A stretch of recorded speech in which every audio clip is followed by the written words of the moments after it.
June 19th, 1944, 10:03 a.m., USS Lexington, Philippines Sea. The deck of the aircraft carrier smelled like gasoline and panic. Lieutenant Garrett Thorne sat strapped into the cockpit of a dying machine. His Grumman F-6F Hellcat, tail number 7, shook like a paint mixer with a bad bearing. The 18-cylinder Pratt & Whitney radial engine up front wasn't purring.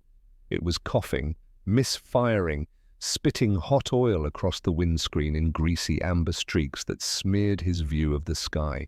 Below him, the deck officer was waving the launch signal with both arms, frantic, pointing at the eastern horizon like he was trying to warn someone about an oncoming train.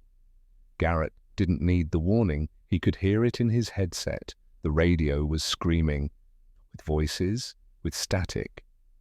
A solid wall of electromagnetic noise that meant only one thing. The sky was full, not full of clouds, not full of friendly aircraft, full of the enemy. The radar operators buried deep in the steel belly of the Lexington weren't seeing a squadron of Japanese planes. They were seeing a migration, a swarm. Intelligence estimated 450 enemy aircraft inbound, bombers, torpedo planes, and 0 fighters. Every flyable machine the Japanese Imperial Navy had left was clawing for altitude, heading straight for the American fleet, and Garrett Thorne was about to launch into it in a plane that sounded like it was chewing rocks. He checked his fuel gauge, full. He checked his gun switches, armed. He checked the ammunition counters embedded in the instrument panel. 2,400 rounds loaded, 6 Browning M250 caliber machine guns, 3 in each wing, enough firepower to saw a building in half. But it wasn't the quantity that mattered. It was the recipe. Garrett ran his tongue across his teeth. His mouth tasted like metal and adrenaline. He thought about the argument he'd had 36 hours ago. The argument that had started in the armory and ended with half the squadron calling him a lunatic. The catapult officer dropped his hand. The steam catapult fired. Garrett slammed back into his seat. The acceleration crushed the air out of his lungs. The Hellcat screamed down the short deck, the arresting hook skipping across steel, the wheels lifting just before the edge of the flight deck disappeared beneath him. For one terrible second, the heavy fighter dipped toward the water. The Pacific Ocean rose up to meet him, blue and indifferent. Then the propeller bit into the humid air.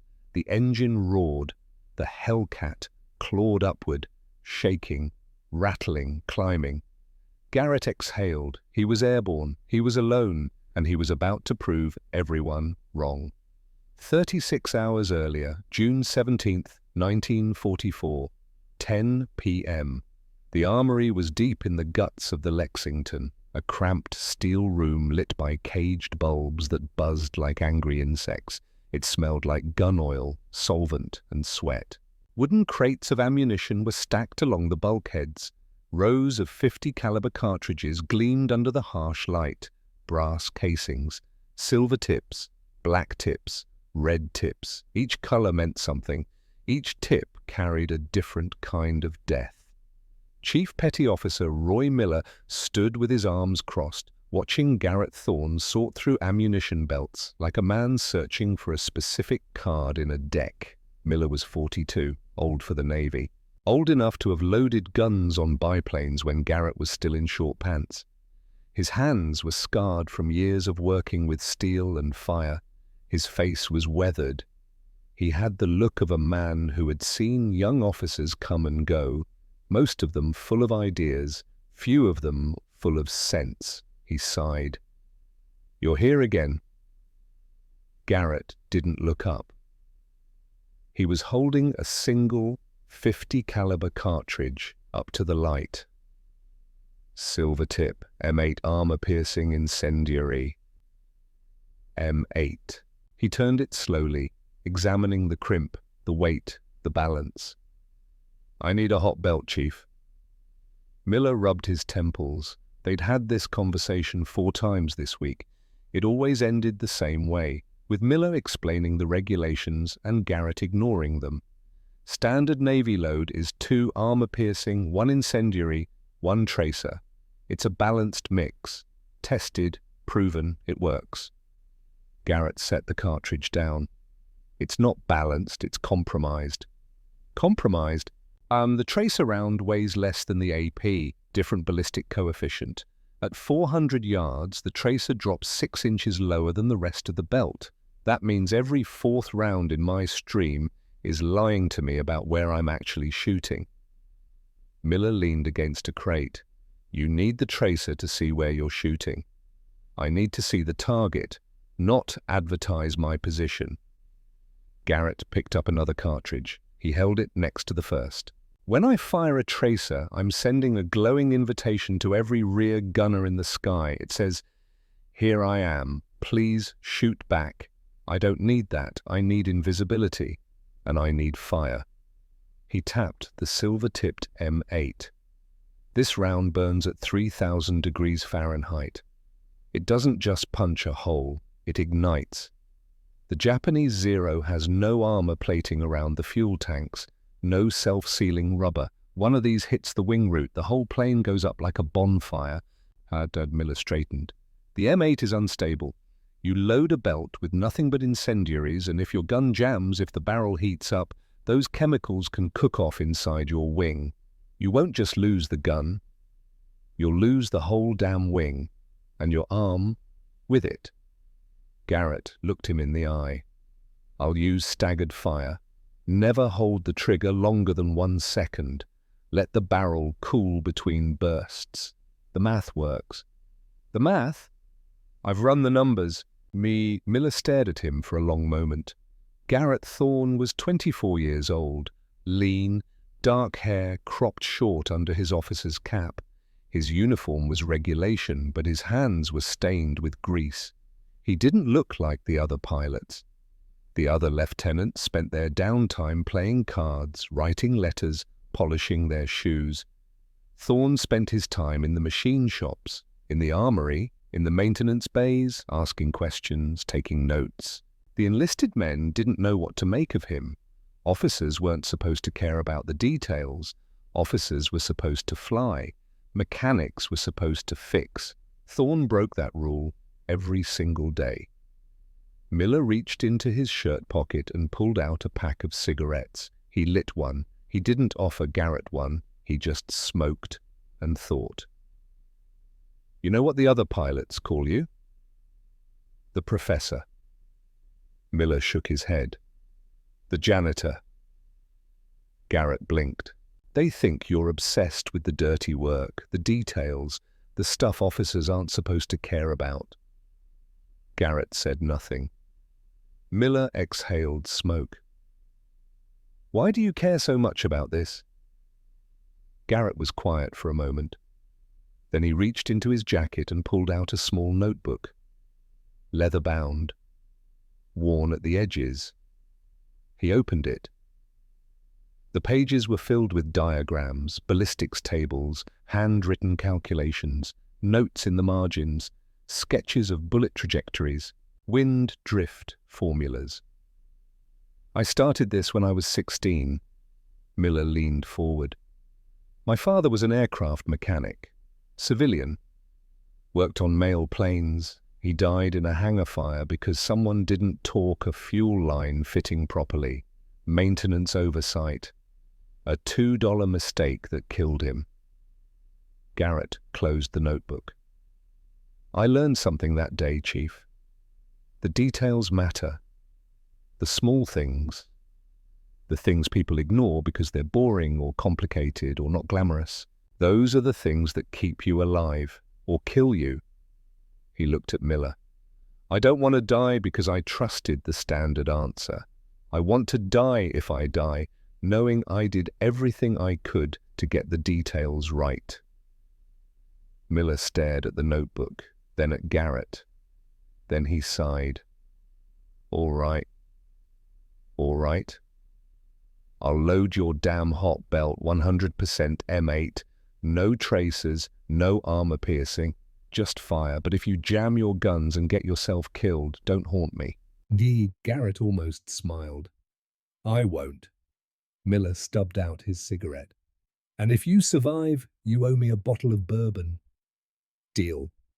They shook hands. Miller turned to his crew, two young sailors who had been pretending not to listen. "You heard the lieutenant, load tail number 7, full M8 belts, all 6 guns, 2,400 rounds. And do it right. If one of those belts jams, I'll make you load every gun on this ship by hand." The sailors got to work. Garrett watched them for a moment, then he walked out of the armory and headed topside. Behind him, Miller looked at the notebook Garrett had left on the workbench. He opened it. On the first page, in careful handwriting, was a quote. "Precision is the difference between almost dead and almost alive. Choose precision." Miller closed the notebook and put it back. He got to work loading the bullets. June 18th, 1944, 6 p.m., Ready Room, USS Lexington.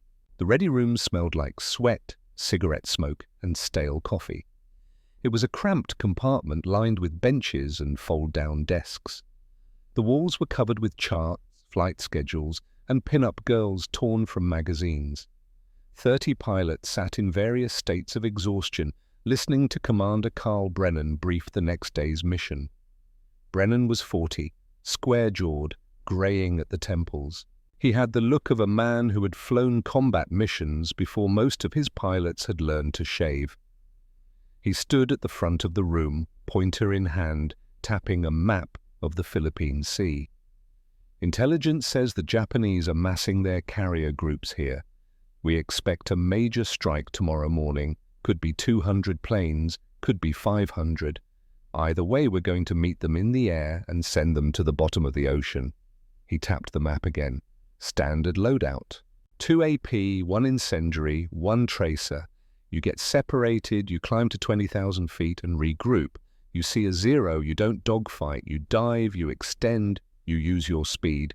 The Hellcat is faster in a straight line. Use it." He paused. "Questions?" Garrett raised his hand. Brennan looked at him. "Thorne, permission to use a modified ammunition load, sir." The room went quiet. Pilots turned to look at him. Brennan set down the pointer. "Modified how?" 100% M8 armor-piercing incendiary. No tracers." Someone in the back of the room laughed. Brennan didn't. "You want to fly without tracers?" "Yes, sir." "How are you going to aim?"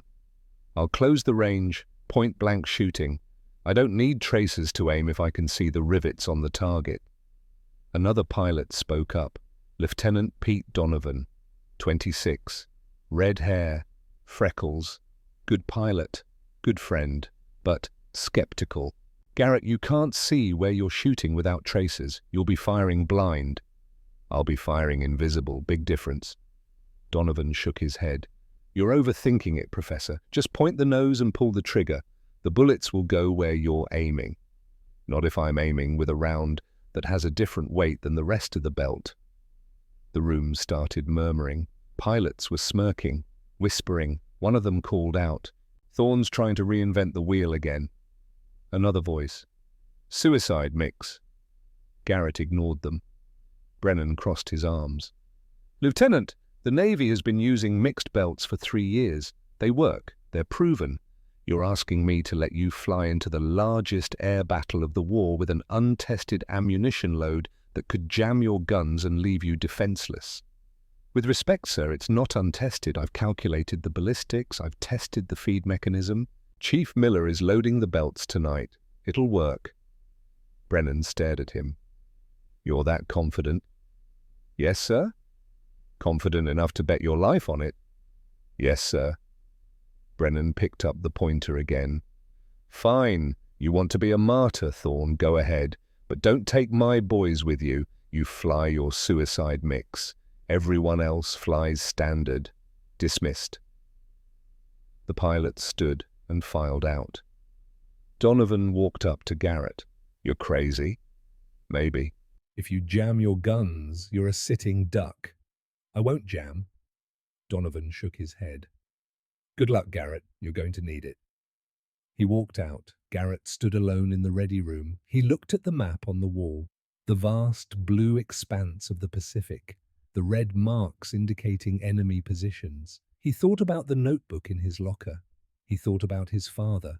And he thought about the silver-tipped bullets Chief Miller was loading into the wings of Hellcat number 7. Tomorrow he would find out if he was right, or if he was just another name on a casualty list. June 19th, 1944, 9:30 a.m. flight deck, USS Lexington. The sun was already brutal. Garrett stood next to Hellcat number 7, watching the plane captains run their pre-flight checks. The deck was organized chaos. Planes were being fueled, armed, spotted.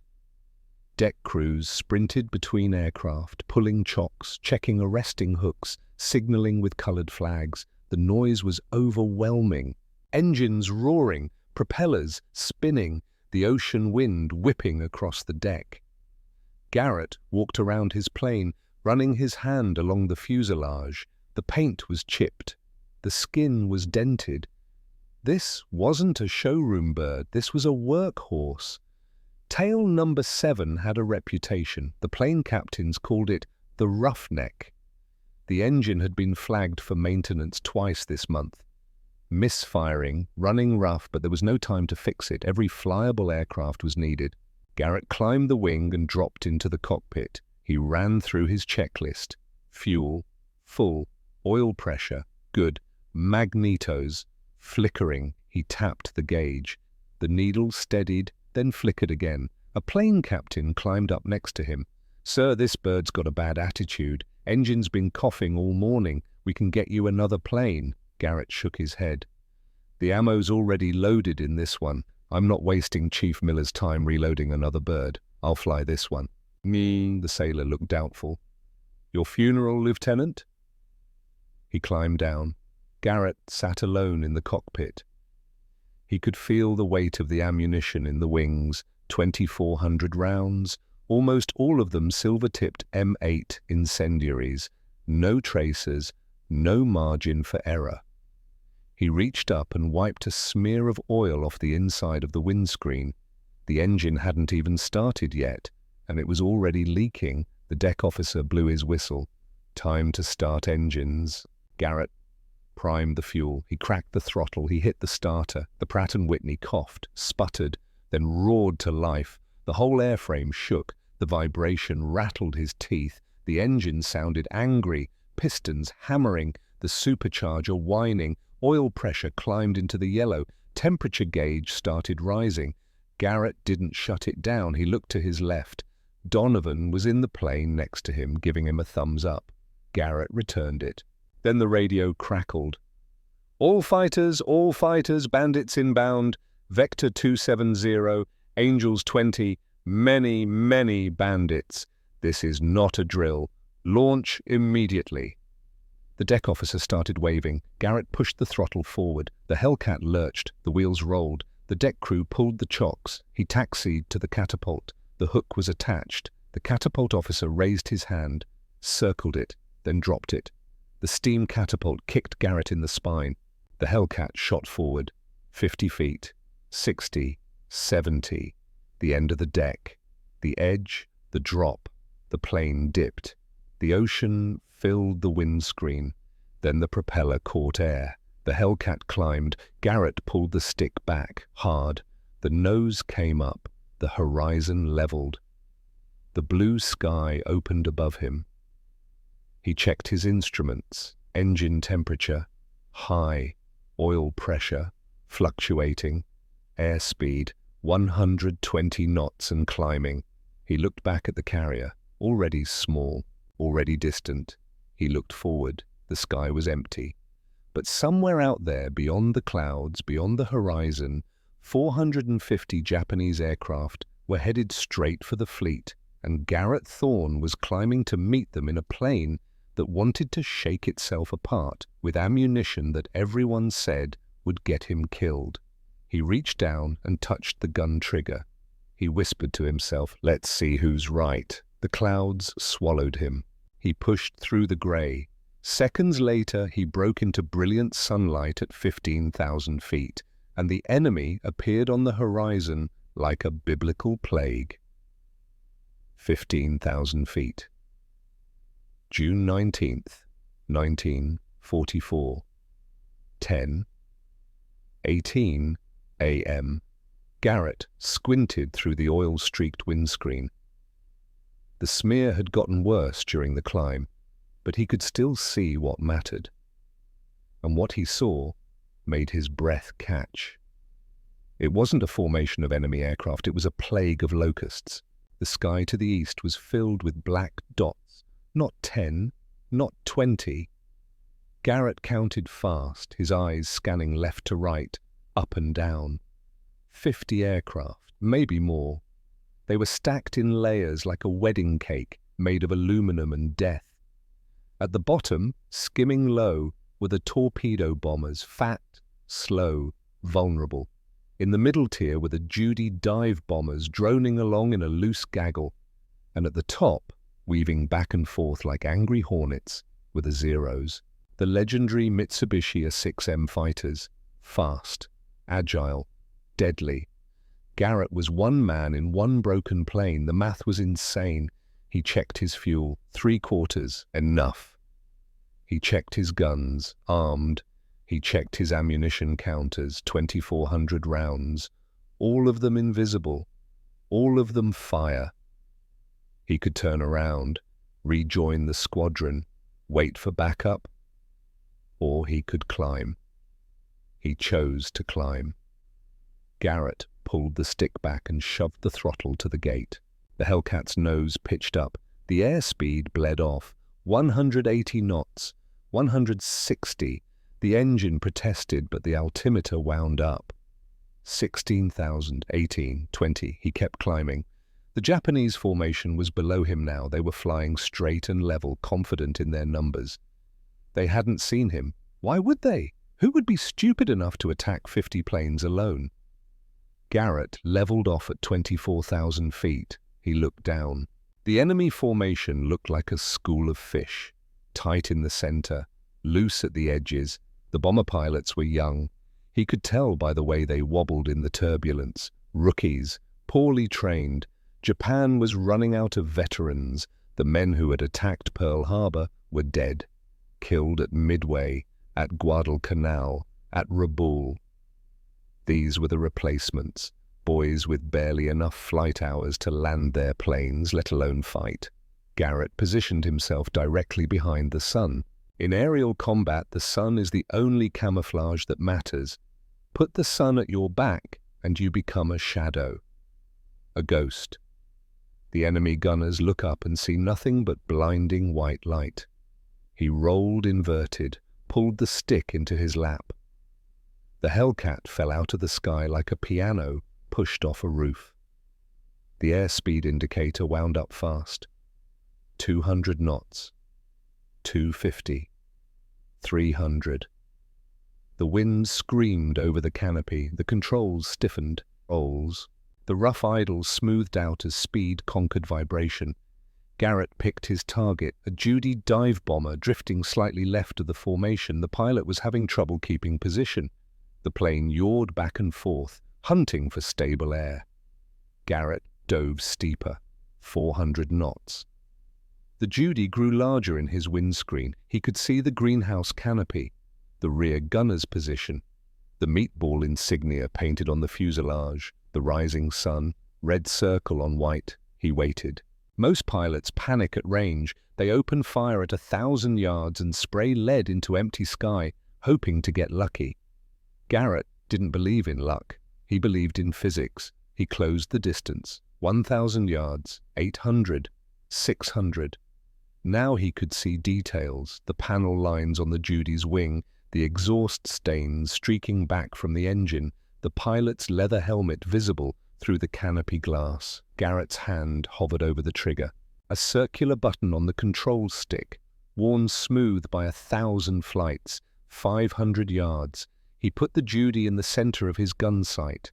A simple ring and bead reticle, iron sights, no radar, no computing gun sight, just geometry and instinct. 400 yards. He could see the rivets now. He squeezed the trigger. The Hellcat shuddered. All 6 guns fired simultaneously, 50 caliber Browning machine guns, 3 in each wing. The sound was like tearing canvas, a hard, flat, industrial roar. But there was no glowing stream of tracers arcing through the sky, just invisible death. Garrett held the trigger for 1 second. 60 rounds, 10 from each gun. Then he released. The result was immediate. The M8 incendiary rounds punched through the Judy's left wing root, right where the fuel tanks lived. The aluminum skin tore open. The bullets didn't just penetrate, they ignited. Magnesium and phosphorus, compounds burning at 3,000 degrees Fahrenheit.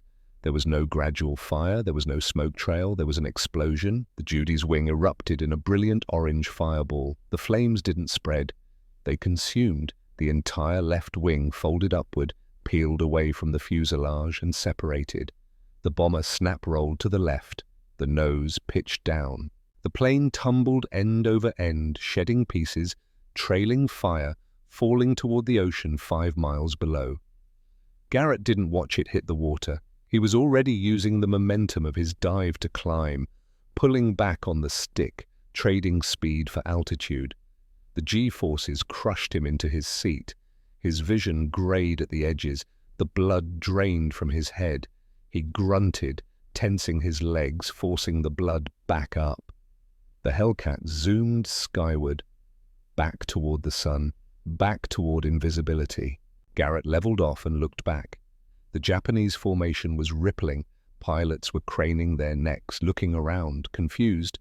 One of their bombers had just exploded, but they couldn't see the attacker. They were scanning the sky, looking for a squadron, a wolf pack. They didn't realize it was one man. Garrett checked his ammunition counter, 2,340 rounds remaining.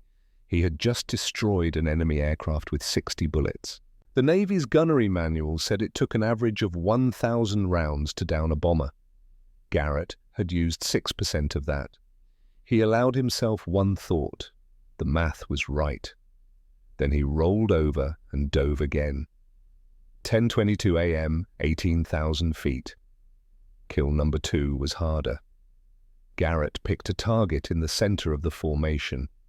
Another Judy, this one flying tight, boxed in by other bombers. If he missed, if he overshot, he would fly directly into the sights of a dozen rear gunners. He didn't plan to miss. He dove from the sun again. Same approach, same physics, but this time the rear gunner saw him. A stream of small-caliber bullets zipped past Garrett's canopy. Japanese 7.7mm rounds, tiny compared to 50 caliber. They looked like glowing fireflies in the bright sunlight. Tracer rounds. The irony wasn't lost on Garrett. The enemy gunner was using tracers, showing Garrett exactly where he was shooting, making it easy to avoid the stream of fire. Garrett adjusted his dive angle, slipped to the right. The tracers passed harmlessly to his left. He closed the range. 600 yards, 500. The rear gunner kept firing, desperate, panicking. 400 yards. Garrett put the gun sight on the Judy's engine, cowling. He waited until the target filled the reticle, then he tapped the trigger. 1 second, 60 rounds. The M8 bullets walked across the Judy's nose like a chainsaw cutting through wood. They hit the radial engine, the oil cooler, the magnesium engine block. The incendiary compounds ignited everything they touched. The front of the bomber vanished in a sheet of white-hot flame. The propeller, suddenly disconnected from the engine, flew off. It spun away into the blue sky like a giant shuriken, tumbling, flashing in the sun. The Judy pitched up violently, stalled, rolled inverted, and fell. Garrett pulled up hard. The G-forces slammed him into his seat. His vision tunneled. He tasted copper. His flight suit squeezed his legs, forcing blood to his brain. He climbed back toward the sun. 2 down, 3 minutes elapsed. Now the formation was starting to panic. Pilots were breaking discipline, weaving, looking over their shoulders. They still couldn't see the ghost that was killing them, but the Zeros had noticed. Garrett looked up. A dozen of them were rolling over, diving toward him, trying to intercept the invisible attacker. The dogfight was about to begin. 10:24 a.m., 15,000 feet. Garrett saw the Zeros coming. Distinctive square wingtips, sleek fuselages. They were fast, nimble. In a turning fight, they could outmaneuver the Hellcat all day long. But Garrett wasn't going to run. He spotted one Zero that had gotten overconfident. The pilot was aggressive, pulling hard to get position. He yanked his nose up, trying to climb and hang on his propeller to get a deflection shot at Garrett. It was a classic Zero tactic. Use the light airframe to outclimb the heavy American fighter. But the pilot made a mistake. He held the climb too long. Garrett didn't dive away. He pulled hard, accepting the turn fight for 3 seconds, just long enough. The Zero pilot, expecting the Hellcat to run, was caught off guard. He overshot his energy state. The lightweight fighter wobbled at the top of the climb, momentarily vulnerable. Garrett snapped the Hellcat inverted, pulled through -G, and reversed. The world spun. His seat straps bit into his shoulders. Loose items floated in the cockpit. Then he was upright again, and the Zero was directly in front of him. Point blank. The Japanese pilot saw him. Too late. His eyes went wide through the canopy glass. Garrett squeezed the trigger. Half-second burst. The silver-tipped rounds hit the Zero at the wing root, right where the fuel tanks connected to the fuselage. The Japanese fighter had no armor plating, no self-sealing fuel tanks. It was built for speed and agility, not survivability. The Zero didn't catch fire. It exploded. The fuel vapor inside the empty space of the tanks ignited with the force of a bomb. The entire center section of the aircraft blew outward. Pieces of burning aluminum fluttered down like confetti. The wings separated, the tail broke off, the engine tumbled free. It didn't look like an airplane anymore. It looked like a firework. Garrett pulled up. His engine was warming up, but still running strong enough. The oil pressure held steady. 3 kills, 4 minutes, and Garrett was just getting started. 10:26 a.m., 8,000 feet. The sky was chaos now. Zeros were diving from above. Tracers zipped past Garrett's canopy from 3 directions. The Japanese pilots were furious. They had abandoned the bombers and were swarming toward the lone American fighter like wolves cornering prey. Garrett was low on altitude, low on energy. He needed a tactical advantage. He found it. He dove hard, pushed the stick forward. The Hellcat didn't just descend, it fell. The nose pointed straight down. The airspeed wound up past 400 knots. The airframe groaned. The wings flexed, rivets creaked. The Zeros tried to follow. But their lightweight airframes couldn't handle the speed. At 400 knots, the control surfaces started to flutter. The wings began to shake. The pilots had to pull out early or risk tearing their planes apart. Garrett kept diving. He pulled out low, just 1,000 feet above the ocean. The G-forces crushed him. His vision went grey, then black, then grey again. He leveled off, and now he was directly underneath the bomber formation. It was a brilliant move. By positioning himself below the enemy bombers, he had used their own aircraft as a shield. The Zeros above couldn't shoot at him without risking hitting their own bombers. Garrett had turned their numbers into a liability. He looked up. A Judy was right above him, fat belly exposed, flying straight and level. He pulled the nose up, aimed. This was a blind spot shot. No rear gunner could see him from this angle. He waited until the bomber filled his windscreen, then he fired. 1.5 seconds, 90 rounds. The M8 bullet slammed into the Judy's belly fuel tank. The vapor inside ignited. The explosion was massive. The entire center section of the bomber blew outward. Pieces of flaming aluminum rained down. Garrett yanked the stick left, hard. The Hellcat skidded sideways. Debris pelted his wings, sounded like gravel hitting a tin roof. He flew through the debris cloud, emerged on the other side. 4 kills, but the next one almost killed him. 10:27 a.m. 2,000 feet. Garrett spotted another Judy trailing the pack. The pilot was pushing his engine hard, black smoke pouring from the exhaust, trying to catch up to the formation. Garrett lined up the shot, but this pilot was different, experienced. He saw Garrett coming. He banked hard left, trying to spoil the aim. It was a good move, but Garrett wasn't aiming at where the plane was. He was aiming at where it was going to be. He led the target, kicked the rudder, Skidded the Hellcat, pointed the nose ahead of the turning bomber. He fired. Longer burst this time, 2 seconds, 120 rounds. The stream of incendiaries caught the Judy in the engine cowling. The magnesium flared white hot. But the explosion didn't happen underneath the plane. It happened right in Garrett's face. The bomber blew up less than 100 yards in front of him. A massive fireball expanded instantly. Flames, smoke, jagged metal. It filled his entire field of view. There was no time to turn, no time to climb. Garrett gritted his teeth and flew straight into the fireball. For one terrible second, his world was orange. He couldn't see, couldn't breathe. The heat seared through the canopy. This is how I die, he thought. Not shot down, burned. Then the Hellcat punched through, blue sky. He gasped, alive. He checked his wings, dented, scorched, paint burned black but still attached. 5 kills. But now the sky was full of zeros. They were converging from all directions, high, low, left, right.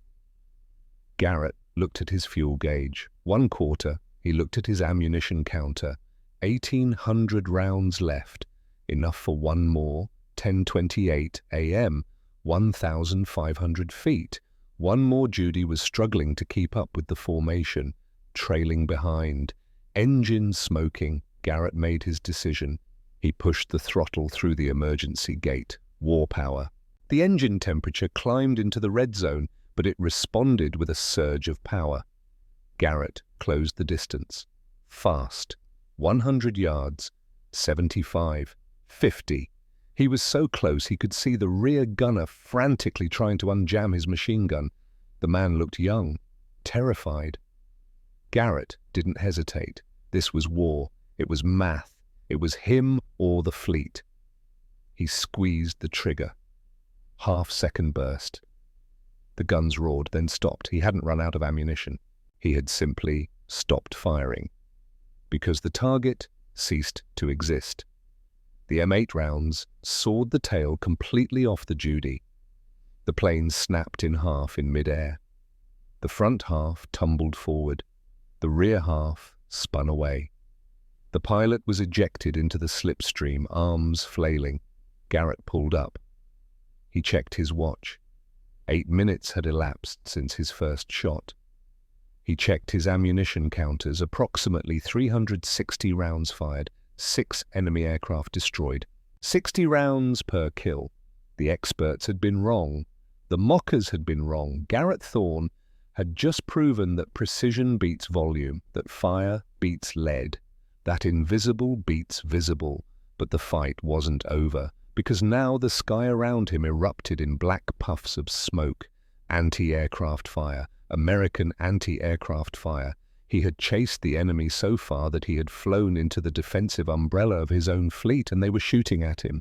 A 5-inch shell exploded 30 feet from his right wing. The concussion wave slammed the Hellcat sideways. Shrapnel pinged off the fuselage. The canopy cracked. Garrett banked hard, showed his belly to the ships below, trying to display his silhouette, trying to show he was American. "Don't shoot," he yelled into his oxygen mask, even though no one could hear him. "I'm on your side."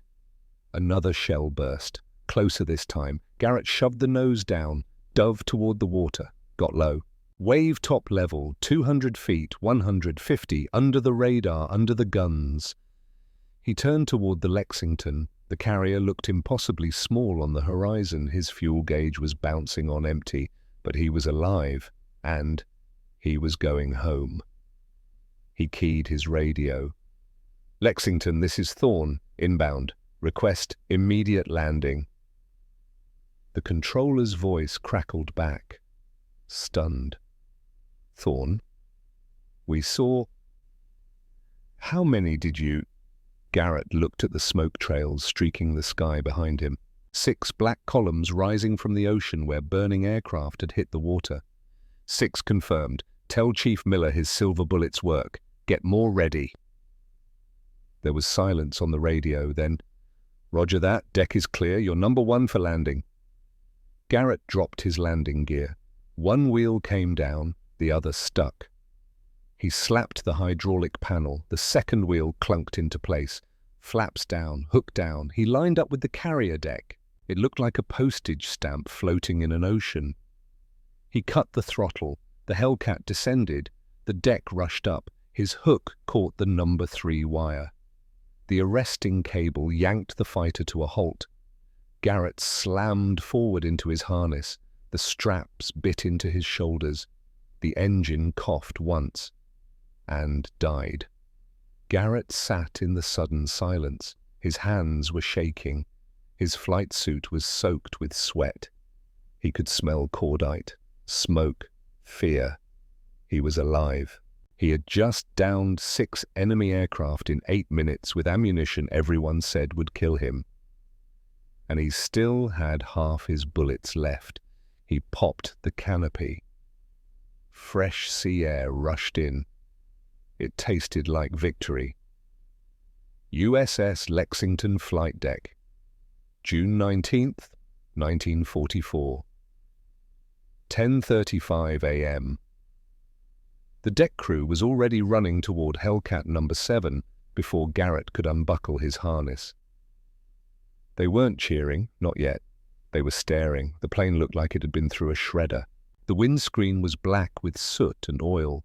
The wings were scorched. Paint burned off in long streaks. Dents pockmarked the aluminum skin where debris had hammered it. Shrapnel holes punctured the tail. One of the plane captains whistled low. "Jesus Christ, Lieutenant, how are you alive?"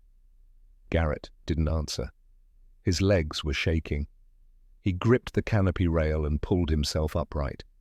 His flight suit was soaked through. His hands trembled as he peeled off his gloves.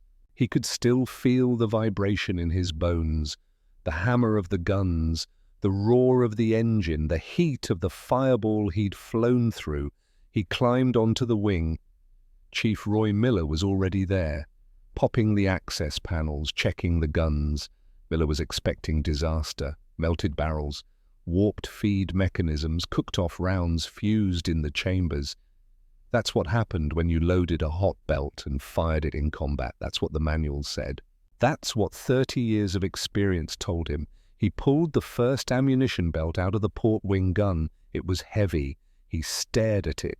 Then he pulled the belts from the other 5 guns. All of them were heavy, full, barely touched. Miller looked up at Garrett, who was now standing on the wing, lighting a cigarette with hands that wouldn't stop shaking.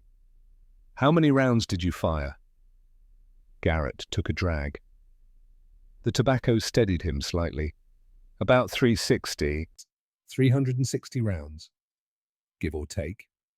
Miller looked at the ammunition counters on the instrument panel, then back at the belts. "You had 2,400 rounds loaded. You brought back over 2,000. Math checks out, Chief. And you shot down—" Garrett held up his hand, 6 fingers extended. Miller stared at him. 6. You shot down 6 aircraft with 360 rounds. 60 rounds per kill, like I calculated. A crowd was forming now. Pilots, deck crew, officers. Word was spreading across the ship like wildfire. Someone had just come back from the biggest air battle of the war with impossible numbers. Miller set down the ammunition belt. He wiped grease from his hands on a rag. Then he looked at Garrett. "You were right. I was right. And I was wrong." Garrett took another drag. "You loaded the belts, Chief. You did the real work. I just pulled the trigger." Miller allowed himself a rare smile. "I'll get more silver bullets ready." "Appreciated," a voice shouted from the crowd. "Hey, Thorne, Garrett turned. A Navy photographer was pushing through the deck crew. Young kid, maybe 20, camera hanging around his neck. He'd been assigned to document flight operations, get shots of the planes, the pilots, the action. He raised his camera. "Give me something for the folks back home." Garrett looked at him, oil-smeared face, exhausted eyes, hair plastered to his forehead with sweat. He was too tired to pose, too drained to salute. But he grinned, a wide, feral, adrenaline-soaked grin that said, "I just bet my life on math and won." He raised his right hand, 6 fingers. The camera clicked. That single image, a young pilot standing on the wing of a battered fighter, holding up 6 fingers, grinning like a man who'd just walked through hell and come out the other side, would appear in newspapers from San Francisco to New York. It would be painted on morale posters. It would be used in war bond drives. It would become the defining photograph of American air power in the Pacific. But Garrett didn't know that yet. He just knew he was alive, and that the invisible ammo had worked. 10:50 a.m. flight deck. Commander Carl Brennan pushed through the crowd. He was sweating. His flight suit was clean. He hadn't launched yet. He'd been in the carrier's combat information center, watching the radar, listening to the radio chatter, trying to make sense of the chaos. The radar operators had reported something impossible. 6 enemy contacts had disappeared from the screen in rapid succession. 8 minutes. 6 kills. They thought it was a malfunction, a glitch. Then Garrett's voice had come over the radio. 6 confirmed. Brennan walked up to the wing of Hellcat No. 7, looked at the damage, looked at Chief Miller, holding the nearly full ammunition belts, looked at Garrett, who was stubbing out his cigarette on the wing. Brennan came to attention, saluted. "Lieutenant Thorne," Garrett returned the salute, sloppy, tired. "Sir?" "I owe you an apology." Garrett blinked. "Sir?" "I called your ammunition load a suicide mix. I was wrong. You just proved that precision beats volume, that innovation beats doctrine." Brennan lowered his salute. Request permission to refit the entire squadron with Thorne loads, hot belts, no tracers, just fire." Garrett straightened slightly. "Permission granted, sir." Brennan turned to Chief Miller. "Chief, how fast can you reload the squadron?" Miller glanced at his watch. 2 hours if we hustle. "Make it 90 minutes. The Japanese aren't done yet." "Aye, sir." Brennan looked back at Garrett. "You just changed the way we fight this war, Lieutenant. I hope you know that." Before Garrett could respond, another Hellcat thumped onto the deck behind them.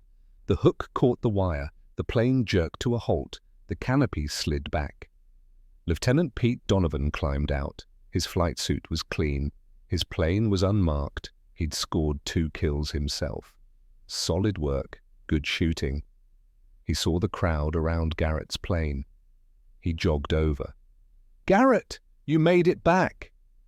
He grabbed Garrett in a bear hug, lifted him off his feet. "I saw the smoke trails. I thought you'd bought it for sure." Garrett grunted. "Takes more than 50 zeros to kill me." Donovan set him down, looked at the damage on the plane, the soot, the dents, the scorched paint. "How many?" Garrett held up 6 fingers. Donovan's jaw dropped. 6. You got 6? "Yep. In 8 minutes. "About that." Donovan shook his head, laughed, slapped Garrett on the back. "You crazy son of a bitch. You were right, the invisible ammo, the hot belt, the whole thing." "You were right, and we were all wrong." "Wouldn't be the first time," Donovan grinned. "From now on, I'm flying whatever you're flying. Thorne load all the way." Other pilots were landing now, the whole squadron returning from the fight. They climbed out of their cockpits, saw the crowd, saw Garrett standing on the wing with 6 fingers raised, and the mockery evaporated. The professor, the janitor, the man they'd laughed at. He'd just become the ace of the day. 4 p.m. Ready room. The battle was over, the Great Marianas Turkey Shoot, they were already calling it. The most lopsided aerial victory in the history of naval warfare. 400 Japanese aircraft shot down. American losses, 29 planes, 16 pilots rescued. The Japanese Naval Air Force had been effectively wiped out in a single afternoon. They would never recover. The tide of the Pacific War had turned, and right at the tip of that spear was Garrett Thorne. 6 kills, top score of the day. But he sat alone in the ready room, writing in his notebook, updating his ballistics tables, recording the results, temperature, altitude, range, deflection angle. He was treating it like a laboratory experiment, because to him, that's what it was, a test. And the test had worked. Commander Brennan entered the ready room. He was carrying a clipboard and a cup of coffee. "Thorne," Garrett looked up. "Sir, you've been recommended for the Navy Cross." Garrett set down his pencil. "For what, sir?" "For single-handedly engaging a superior enemy force and destroying 6 aircraft with minimal expenditure of ammunition, for tactical innovation under fire, for—" Brennan paused, proving that sometimes the manual is wrong. Garrett closed his notebook. "I was just doing the math, sir." "You did more than math, Lieutenant. You changed doctrine. As of 1600 hours today, all carrier air groups in Task Force 58 are authorized to use Thorne loads. Hot belts, incendiary heavy, no tracers unless specifically requested. Your ammunition mix is now standard across the fleet." Garrett absorbed that, his idea, his obsession, his father's death, Chief Miller's reluctant trust. All of it had led to this moment. The Navy was adopting his method. "What do they call it, sir?" "The Thorne Belt." Brennan smiled. "Your invisible ammo just became visible. In a good way." Garrett allowed himself a small smile. "Chief Miller did the hard work. He loaded the belts. He trusted me. And you trusted yourself. That's the part that matters." Brennan set the coffee down in front of Garrett. "Get some rest, Lieutenant. The war's not over. We'll need you again tomorrow." He walked out. Garrett sat alone. He thought about the 6 pilots he'd killed. 6 men who had woken up that morning expecting to come home, who had families, friends, dreams.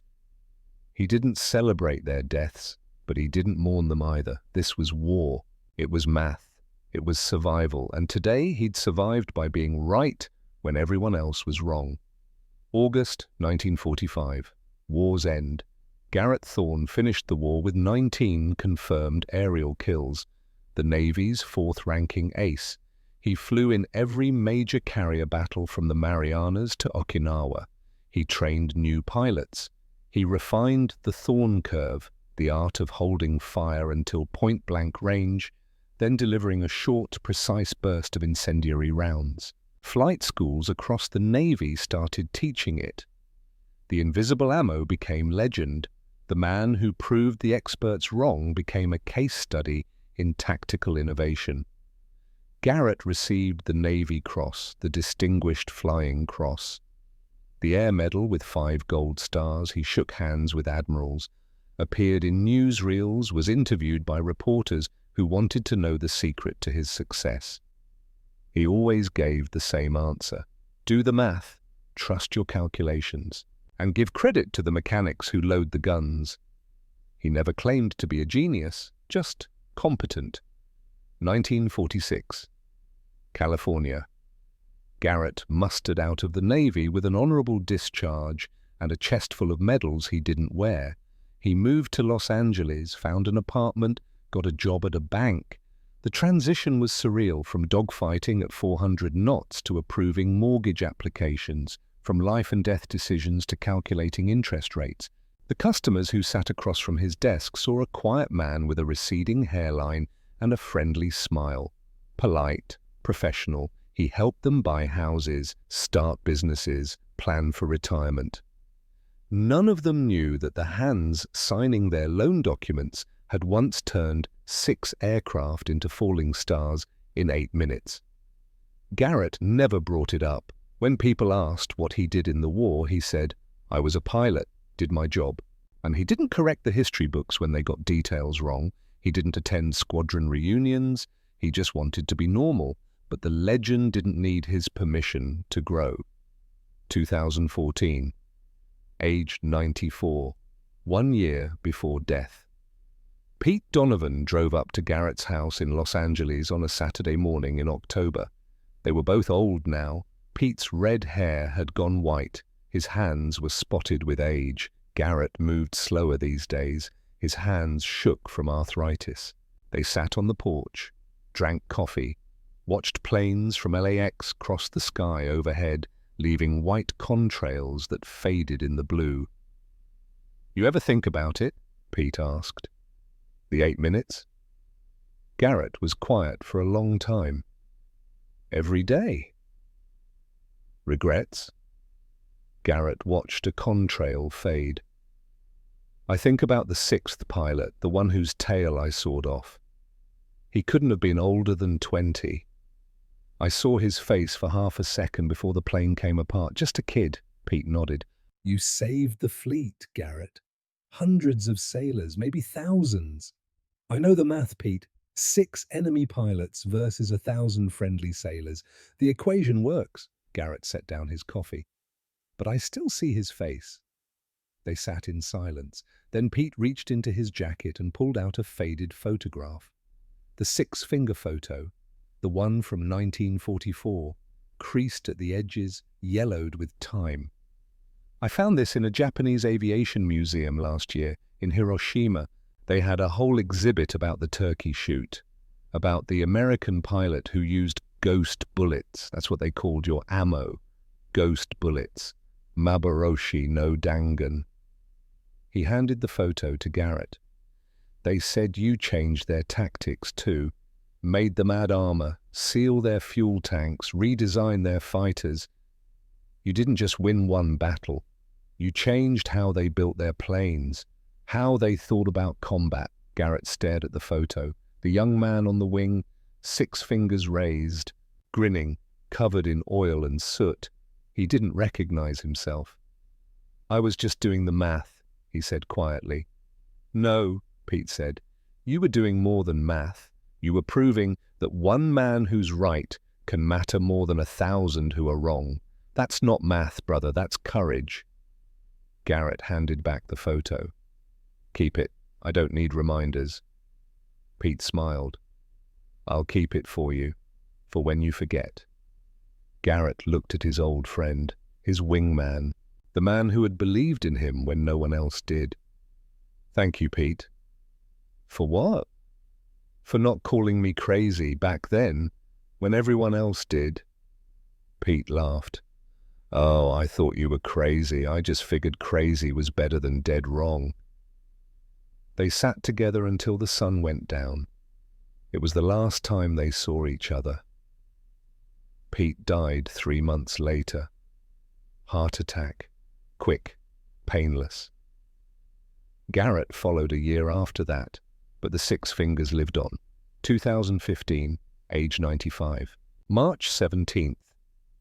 Garrett Thorne died peacefully in his sleep on a Tuesday morning. His daughters found him in bed.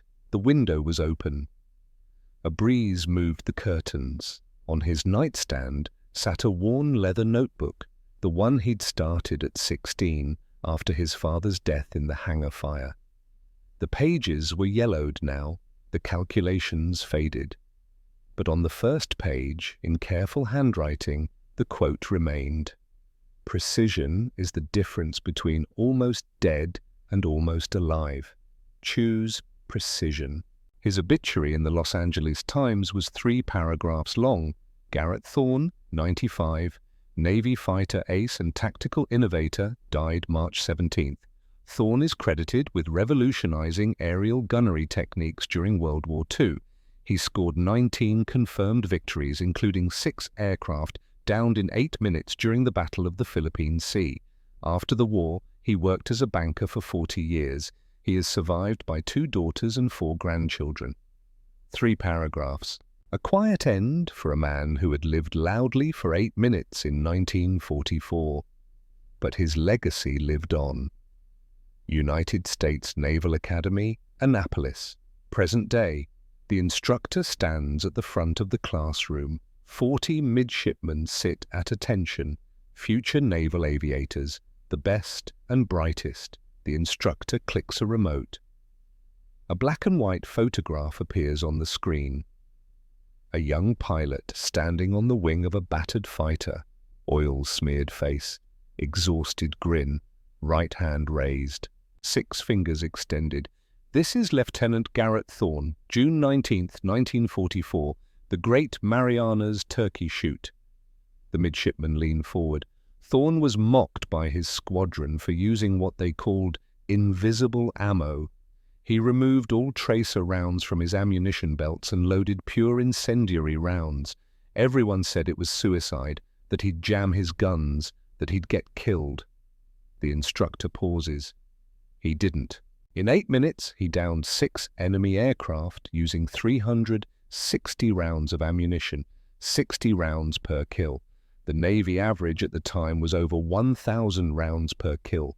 He proved that precision beats volume. That discipline beats spray and pray. A midshipman raises her hand. Sir, how did he aim without tracers? The instructor smiles.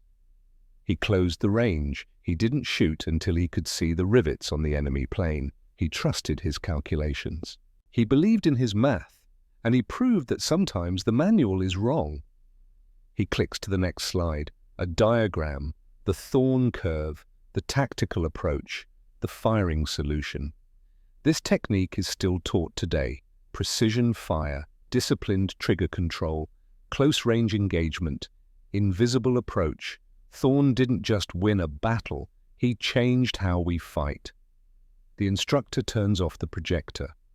Remember this, innovation doesn't come from following the rules. It comes from understanding the rules well enough to know when to break them. Thorne was called crazy, he was called reckless, he was told he'd die, but he did the math, he trusted himself, and he saved lives by being right when everyone else was wrong. The classroom is silent, then one midshipman asks, Sir, what happened to him after the war? The instructor looks at the blank screen where the photo had been. He became a banker, lived quietly in Los Angeles, rarely spoke about his service. When people asked, he'd say, I was just doing my job. He died in 2015 at age 95, but every time a naval aviator holds their fire until point-blank range, every time someone chooses precision over volume, Garrett Thorne is there, still teaching, still proving the doubters wrong. He closes his notes. Class dismissed. The midshipmen file out. But they remember the photo, the 6 fingers, the invisible fingers, and the man who proved that sometimes being different isn't being wrong. Sometimes it's being right when everyone else hasn't caught up yet.